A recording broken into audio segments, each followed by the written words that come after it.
Hello rafiki yangu, ndugu yangu, wewe unayenitazama, ni wakati mwingine tena nimekuletea kipindi kizuri. Naomba unitege sikio lako.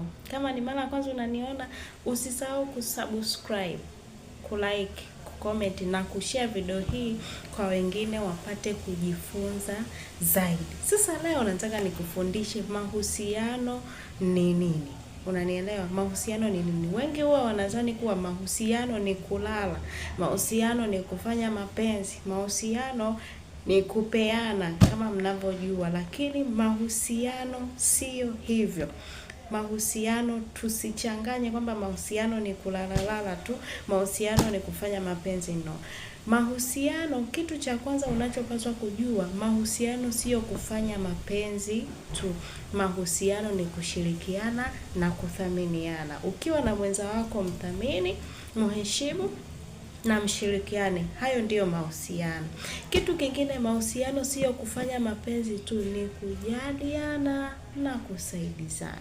Mahusiano mazuri ni yale ambayo watu husaidizana na watu kujariana. Ninavyosema kujariana, msinikote vibaya, namaanisha kwamba unapaswa kumjari mwenzako, lakini pia na mwenzako akujari. Hayo ndiyo mahusiano.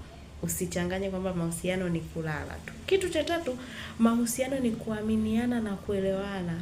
Kama una mahusiano na hauelewani na mwenza wako na bado unatuambia kwamba upo kwenye mahusiano, you are wrong, you are lost. Waingereza husema hivyo, my dear. Hayo sio mahusiano. Mahusiano ni kuelewana na kuaminiana. Muamini mwenzako, elewana naye. Hayo ndio mahusiano bora. Kitu cha nne, mahusiano ni kuheshimiana na kuthaminiana. Unanielewa? Mheshimiane na mthaminiane. Hayo ndiyo mahusiano bora. Lakini sio kulala tu na hakuheshimu, mmelala kesho kutwa sijui nini na hakuheshimu. Hayo sio mahusiano. Kitu cha tano, mahusiano ni kujenga furaha na ukuaji wa pamoja. Mkiwa kwenye mahusiano tunategemea muwe na furaha, mkue kwa pamoja, sio kukua sijui kimiaka sijui nini, hapana.